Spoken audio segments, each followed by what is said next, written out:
¿Por qué los hombres somos como somos?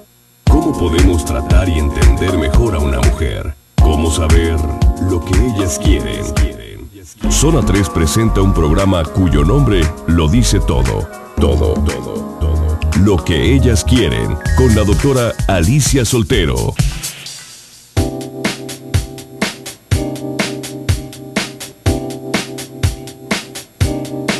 Muy buenos días, qué bueno que está con nosotros en este su programa Lo que ellas quieren. Buen inicio de semana, estamos finalizando mes y vamos a iniciar tema. Todas las semanas anteriores estuvimos hablando sobre las parejas, sobre los tipos de cónyuges, sobre la relación de la pareja. Y ahora vamos a platicar con usted el aspecto de la familia. El matrimonio, se dice, es la base de la sociedad para conformar familias. Bueno, al menos eso se decía, ¿no? Mientras una pareja no tenga hijos, no es familia, es pareja. Cuando hay hijos, entonces ya podríamos hablar de familias. Y dentro de este término de familias están tipificados por la estructura, pero también por la forma en cómo funcionan y algún síntoma, alguna patología que se encuentre dentro de la familia.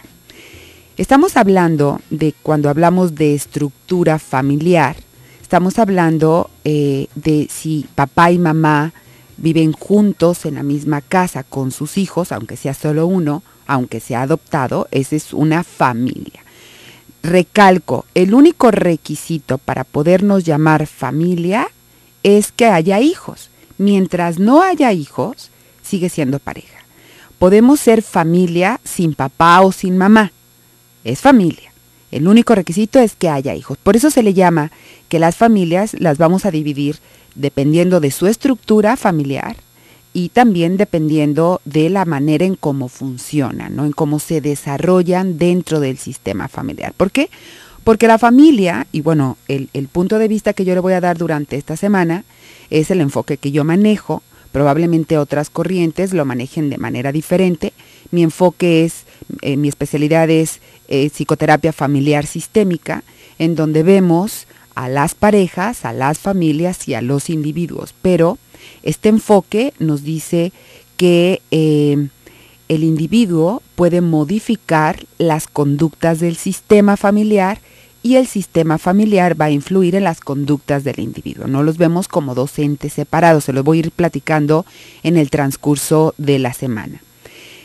Por estructura le voy a decir cuántos tipos de familias tenemos y por funcionalidad vamos a ver también otros tipos de familia. Dependiendo del problema que presente la familia, se va a desarrollar ciertos síntomas y ciertas patologías, ¿no?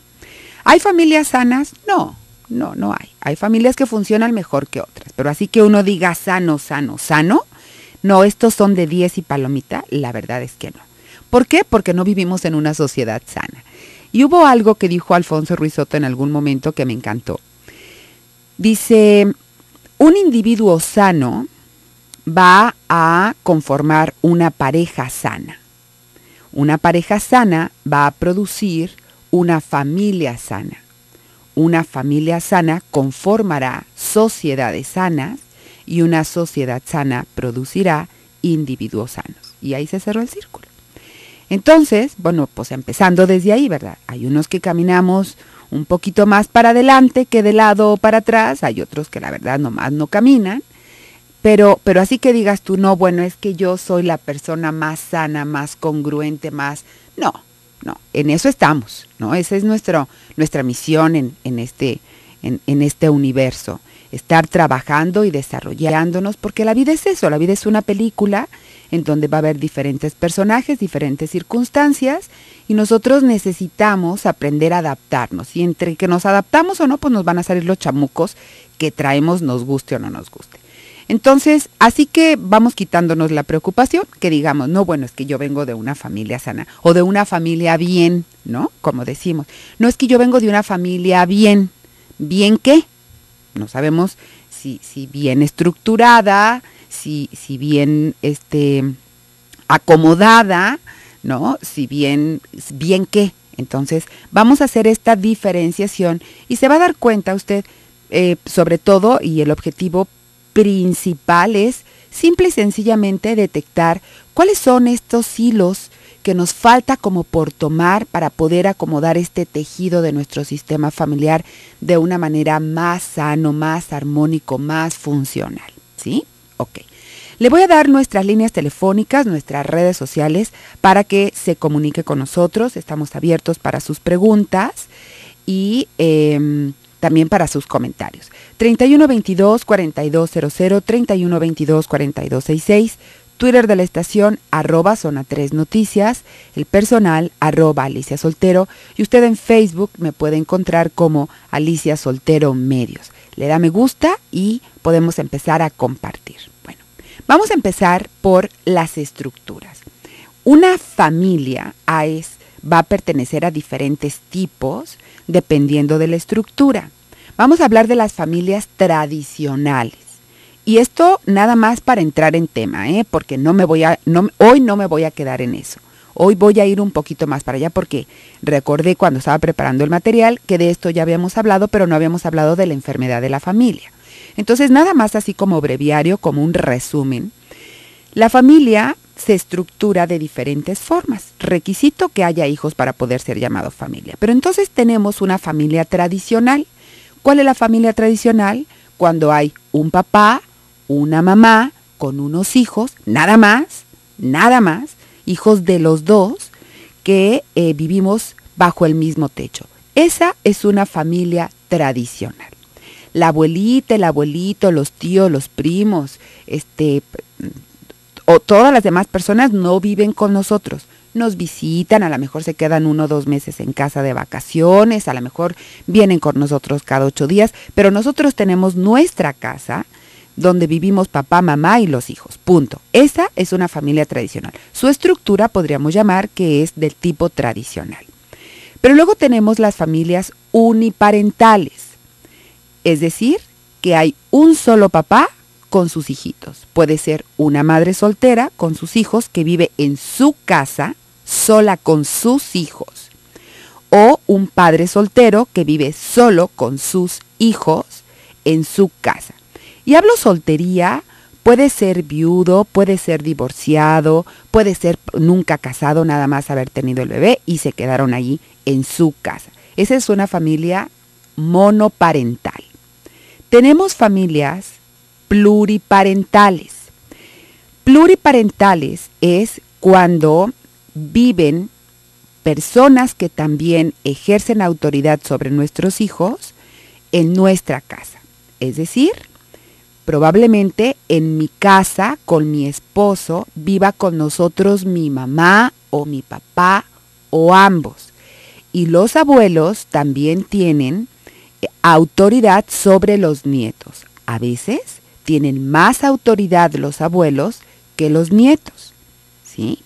Entonces puede ser ahí, aunque esté papá y mamá, pero si los abuelos viven con nosotros, que es muy diferente a nosotros vivir con los abuelos, entonces estamos hablando de que hay varias personas que son figuras de autoridad y que hacen la función de papá o de mamá en nuestra casa. Puede ser, y aquí, imagínense, Virginia Satir dijo que había alrededor de 48 tipos de familias en cuestión de estructura. Bueno, pues entonces vamos a darnos cuenta que ejemplos, 1000, ¿no? Puede ser que yo, mujer, viva con mi mamá y mi papá en mi casa o solo con mi mamá y con mis hijos. Puede ser que yo, hombre, me haya traído a mi mamá o a mi mamá y a mi papá o a mi papá y viva yo solo en mi casa con mis hijos. Puede ser que yo viva con mi mamá y con mi papá en mi casa o con mis suegros. Todas estas combinaciones. Por eso, pluriparental habla de que hay varias figuras de autoridad. Luego vemos una familia mixta. Aquí hay un montón también de combinaciones. Pero aquí, fíjese, aquí ellos, mis papás, mis hermanos, no viven en mi casa. Yo vivo en casa de mis papás. Esto es diferente, porque entonces la jerarquía es diferente. cuando vivimos en una familia mixta, puede ser que yo viva con mis papás junto con mis hijos y entonces mis hermanos también van a hacer la función de padres o padrastros con mis hijos, ¿no? O de hadas madrinas. Pero bueno, usted sabe que hay mamás, hadas madrinas y madrastras, ¿no? Papás, príncipes encantadores y padrastros dentro de la familia. Entonces, mixta, ¿por qué? Porque entonces yo ya vivo en casa de ellos, o en mi casa también vive mi hermana o mi primo, mi sobrino, y entonces ya aquí como que se empieza a desdibujar. ¿Esto cómo lo sabemos? Es súper sencillo. Generalmente a los niños, a los más pequeños, les pedimos que nos dibujen a su familia. Todos los miembros que ponen en el dibujo, ellos los consideran su familia. Y entonces ahí vemos qué tan congruente está siendo la manera en que los niños viven internamente este concepto de familia y lo que se está viviendo afuera en el contexto. Podrá darse cuenta que hay N cantidad de combinaciones. Y por último, no menos importantes y no menos complejas, tenemos a las familias reconstituidas. Estas familias que le voy a platicar regresando del corte, ya nada más para cerrar esta introducción, porque luego vamos a pasar a ver características de familias funcionales, características de familias disfuncionales. Vamos a salir a una breve pausa comercial. Quédese con nosotros, regresamos. Si desea concertar una cita con la doctora Alicia Soltero, llame al 33 44 58 66.